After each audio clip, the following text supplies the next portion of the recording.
I got so much motherfucking design on right now. Break it down, bring it back, make it clap. I got 3 old thoughts, new block.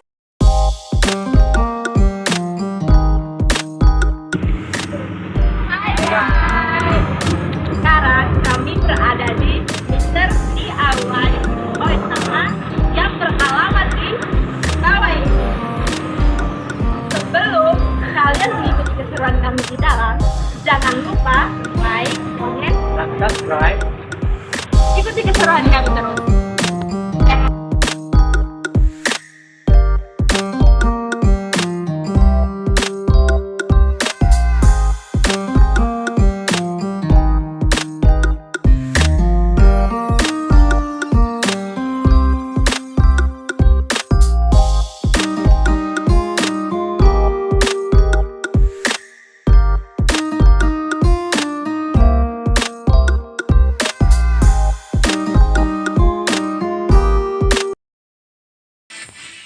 Oke guys, sekarang di samping saya sudah ada narasumber kakak terganteng lah di Mr.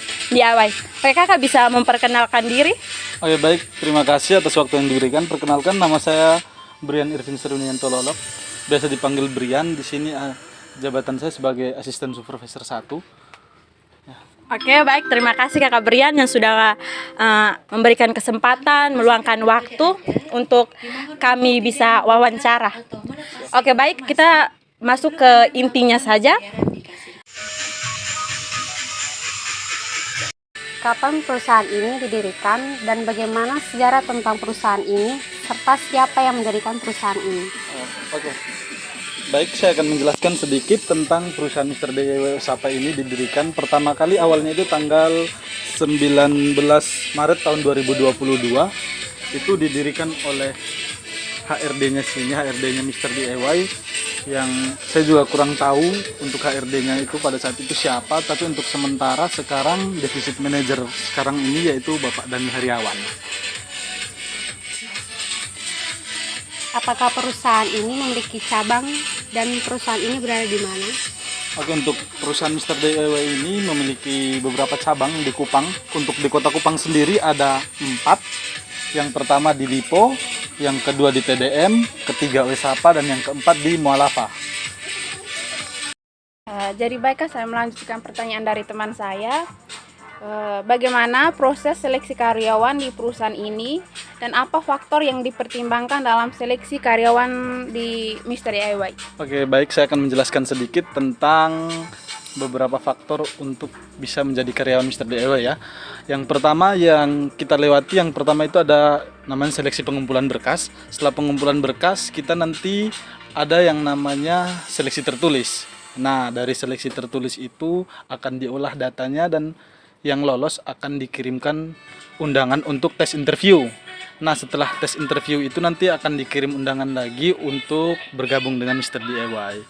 Nah, seperti itu. Untuk lebih lanjutnya nanti bisa di lain waktu saya jelaskan, karena beberapa hari ini memang kita lagi dibutuhkan waktu untuk percepat merapikan area sih, Kak. Oke, menyambung dari pertanyaan dari teman saya, apa kriteria yang digunakan untuk menilai kandidat dalam setiap tahap seleksi tersebut? Oke, baik ya. Untuk seleksi tahap kita untuk dapat bergabung dengan Mr. DIY itu yang paling pertama dan yang paling utama yaitu pastinya berpenampilan menarik. Yang kedua, mampu bekerja sama dalam tim, dan yang ketiga, mampu menjaga nama baik Mr. DIY. Cukup 3 itu sih yang menjadi patokan bahwa kita untuk bisa bergabung dengan Mr. DIY. Ya, gitu. Oke, baik Kak, bagus juga. Kalau berikutnya ada pertanyaan lagi, apa ada fasilitas kerja yang tersedia bagi karyawan? Untuk dari secara kompleks dari karyawan Mr. DIY tidak diberikan fasilitas apa-apa, tapi kalau untuk beberapa tunjangan seperti tunjangan kecelakaan, tunjangan kesehatan itu dari Mr. DIY menyediakan. Nah, setelah itu ada juga yang namanya kayak kita tugas keluar daerah gitu, Mr. DIY akan menyediakan untuk yang namanya akomodasi keberangkatan dan pemulangannya, seperti itu sih. Apa faktor-faktor yang dipertimbangkan dalam penetapan semua karyawan? Oke, untuk beberapa faktor yang menjadi ketetapan kita, ketentuan kita untuk merekrut karyawan itu yang pertama tentang kedisiplinan dan kejujuran. Dua hal itu yang paling penting di dalam Mr. DIY. Karena bekerja di Mr. DIY itu yang pertama pasti mempunyai banyak tantangan. Yang kedua mempunyai banyak rintangan juga. Nah, makanya dalam Mr. DIY sebelum menerima karyawan pada umumnya itu kebanyakan mereka mengutamakan yang namanya kejujuran dan kedisiplinan. Begitu sih, Kak. Nah, yang berikutnya, apakah karyawan mempunyai rencana karir ke depannya? Oke, baik, untuk dari Mr. DIY ini ada beberapa jenjangnya. Yang pertama dari promotor, setelah promotor ada yang namanya kasir, setelah kasir ada yang namanya store boy, setelah store boy ada yang namanya asisten supervisor, dan setelah itu full supervisor.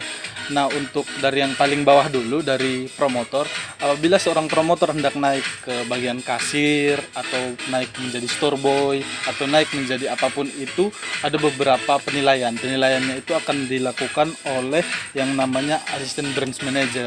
Kalau bukan asisten branch manager, yaitu branch manager dan juga defisit manajernya sendiri. Nah, untuk beberapa penilaiannya itu yang paling utama dan yang paling diutamakan yaitu yang pertama tentang kedisiplinan jam masuk kerja, jam pulang kerja, dan juga apabila pekerjaan yang diselesaikan telah selesai, tanggung jawab yang diberikan selesai, baru boleh kemungkinan besar akan dinaikkan jabatannya. Seperti itu. Nah, di sini saya akan mau bertanya, apakah pengembangan sumber daya manusia di perusahaan ini dapat membantu pengembangan karir karyawan? Oke, baik, saya sedikit menjelaskan ya. Untuk di perusahaan kami di sini setiap bulannya itu ada yang namanya training. Nah, dari trainingnya itu kayak contoh kasir. Yang pertama kasir itu di sini lebih ditekankan yang namanya dilarang untuk cancel barang. Nah, dari setelah cancel barang itu, setelah di training itu akan tiap bulannya akan dikalkulasi kasir siapa yang cancelnya paling sedikit dalam satu bulan. Nah, apabila cancelnya paling sedikit, dia biasanya akan dapat reward dari perusahaan. Reward dari perusahaan itu berupa masuk dalam nominasi best kasir bulanan, kalau enggak best kasir tahunan. Nah, dari situ akan mendapatkan hadiah lah dari perusahaan, seperti itu. Terima kasih karena sudah mengikuti keseruan kami hari ini. Terima kasih juga untuk Kak Brian karena sudah meluangkan waktu untuk menjawab pertanyaan-pertanyaan yang kami berikan.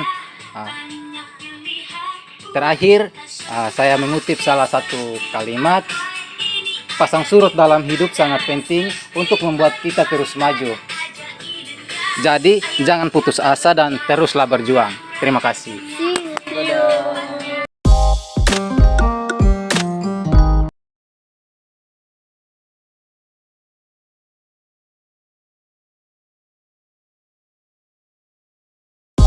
Thank